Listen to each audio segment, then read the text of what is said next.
আসসালামু আলাইকুম। আমন্ত্রণ জানাচ্ছি চ্যানেল জুলাই 36 এর রাতের সংবাদে। বাংলাদেশ ত্রয়োদশ জাতীয় সংসদ নির্বাচন পর্যবেক্ষণের জন্য ভারতকে আনুষ্ঠানিক আমন্ত্রণ পাঠানো হয়েছে।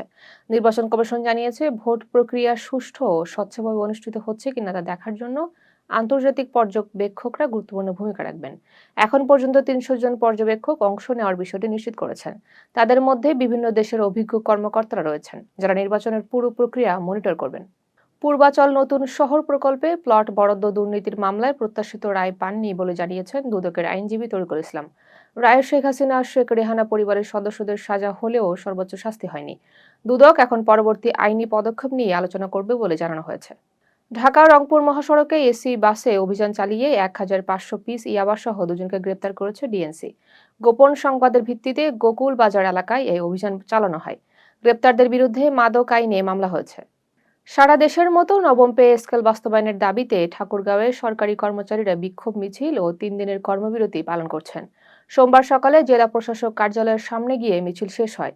কর্মচারীরা 12 গ্রেড ভিত্তিক নতুন পে স্কেল, সর্বনিম্ন বেতন 35,000 টাকা ও দ্রুত গেজেট প্রকাশের দাবি জানান। দাবি না মানলে আরো কঠোর কর্মসূচির হুঁশিয়ারি দেন তারা। দর্শক, এখন জানিয়ে দিব নির্বাচনী সংবাদ।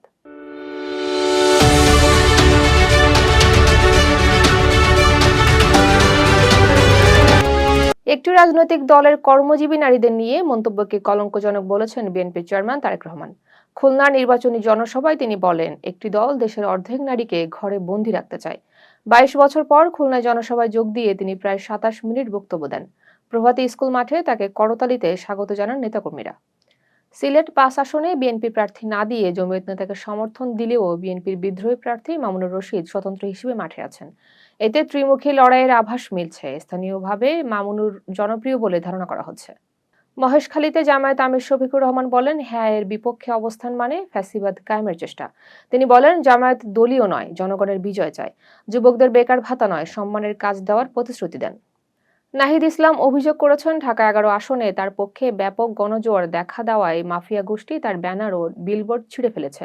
তিনি বলেছেন, এসব বাধা ভোটের মাধ্যমে জনগণই দমন করবে এবং সঠিক সিদ্ধান্ত নিশ্চিত করবে।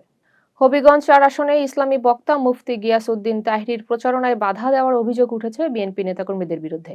অভিযোগ অনুযায়ী হট্টগোলের কারণে তিনি প্রচারণা সম্পন্ন করতে পারেননি এবং শেষ পর্যন্ত ফিরে যান। এই ঘটনার পর এলাকায় উত্তেজনা দেখা দিয়েছে। নাটোরে বিএনপি নেতা দুলু অভিযোগ করেছেন, সূক্ষ্ম কারচুপির মাধ্যমে দলের বিজয় ঠেকানোর চেষ্টা করা হচ্ছে। তিনি বলেছেন, জনগণ এই ষড়যন্ত্র রুখে দেবে। দুলুর এই মন্তব্য নির্বাচনী উত্তেজনা আরো বাড়িয়েছে। তিনি সবসময় ভোটের সুষ্ঠু প্রক্রিয়ার পক্ষপাতী। কুড়িগ্রামে জামায়াতের আমির শফিকুর রহমানের আগমন উপলক্ষে বড় জনসভা আয়োজনের প্রস্তুতি সম্পন্ন হয়েছে। জনসভায় জেলার 4টি আসনের প্রার্থীরা অংশ নেবেন। স্থানীয় নেতারা জানিয়েছেন, অনুষ্ঠানে প্রচুর সমর্থক উপস্থিত থাকার সম্ভাবনা রয়েছে। নিরাপত্তা এবং জনসংখ্যা নিয়ন্ত্রণের জন্য প্রশাসনিক তৎপরতা জোরদার করা হয়েছে। দর্শক, এখন জানিয়ে দিব আন্তর্জাতিক সংবাদ। যুক্তরাষ্ট্রের প্রকাশিত অ্যাপস্টাইন নথিতে পরিচালক ব্রেট র্যাটনারকে জেফ্রি অ্যাপস্টাইনের সঙ্গে ঘনিষ্ঠ অবস্থায় দেখা গেছে। তবে তার বিরুদ্ধে সরাসরি অপরাধের প্রমাণ নেই। বিবিসি তার প্রতিনিধির সঙ্গে যোগাযোগের চেষ্টা করছে। অ্যাপস্টাইনস ফাইলসে নিউ ইয়র্কের মেয়রের মা মিরা নায়াবের নাম উঠে এসেছে। 2009 সালে গিজলাইন ম্যাক্সওয়েলের বাসার এক পার্টিতে তিনি উপস্থিত ছিলেন বলে ইমেইলে উল্লেখ আছে। মিরা নায়ারের বিরুদ্ধে কোনো অভিযোগ প্রমাণিত হয়নি। গাজা ও মিশরের মধ্যকার রাফা সীমান্ত সীমিত আকারে পাইলট পর্যায়ে চালু হচ্ছে। চিকিৎসার জন্য গাজা ছাড়তে চান অনেক ফিলিস্তিনি, তবে ফিরে আসা নিয়ে তাদের মধ্যে আতঙ্ক রয়েছে। ভেনেজুয়েলায় অন্তর্বর্তী সরকারের অধীনে অন্তত 30 রাজনৈতিক বন্দী মুক্তি পেয়েছেন। মানবাধিকার সংস্থাগুলো এই পদক্ষেপকে ইতিবাচক হিসেবে মূল্যায়ন করছে। এদিকে মুক্তিপ্রাপ্তদের মধ্যে বেশিরভাগই দীর্ঘ সময় ধরে কারাগারে ছিলেন। সরকার জানিয়েছে, এটি দেশটিতে রাজনৈতিক সংলাপ বাড়ানোর একটি চেষ্টা। ইরানের পররাষ্ট্রমন্ত্রী সতর্ক করেছেন, যে কোনো যুদ্ধ পুরো অঞ্চলে ছড়িয়ে পড়তে পারে। তিনি বলেছেন, পারমাণবিক ইস্যুতে যুক্তরাষ্ট্রের সঙ্গে সমঝোতার সম্ভাবনা এখনো আছে। পররাষ্ট্রমন্ত্রীর এই মন্তব্যে আন্তর্জাতিক সম্প্রদায়ের দৃষ্টি আকর্ষণ করছে। ইরান শান্তিপূর্ণ সমাধানের জন্য আলোচনা চালিয়ে যেতে আগ্রহী। দর্শক, এখন জানিয়ে দিব খেলাধুলার সংবাদ।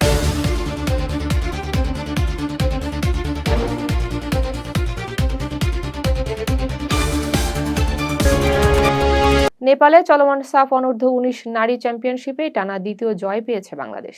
সোমবার পোখরা স্টেডিয়ামে ভারতকে 2-0 গোলে হারায় বর্তমান চ্যাম্পিয়নরা।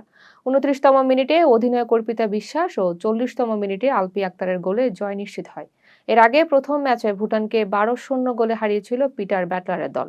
2 ম্যাচে 2 জয়ে দারুণ ফর্মে আছে বাংলাদেশ। শেষ ম্যাচে বুধবার স্বাগতিক নেপালের মুখোমুখি হবে দলটি। 2026 সালে টি-20 বিশ্বকাপে পাকিস্তান অংশ নেবে, তবে ভারতের বিপক্ষে ম্যাচ বয়কট করবে। পাকিস্তান সরকার এই সিদ্ধান্ত আজ অফিসিয়াল ঘোষণা দিয়েছে। দলের বাকি সব ম্যাচে তারা অংশ নেবে। ভারত বিরোধী ম্যাচ বয়কটের কারণ সুনির্দিষ্টভাবে বলা হয়নি। অস্ট্রেলিয়াকে 111 রানে হারিয়ে 3-0 ব্যবধানে টি-20 সিরিজ জয় করেছে পাকিস্তান। শেষ ম্যাচে বাবর আজম অপরাজিত 50 পূর্ণ করে আন্তর্জাতিক টি-20তে সর্বোচ্চ 50 রেকর্ড করেছেন। এ জয়ের সঙ্গে পাকিস্তান প্রথমবার 200 রানের উপরে ছুঁয়ে অজিদের বিপক্ষে সিরিজ জিতেছে।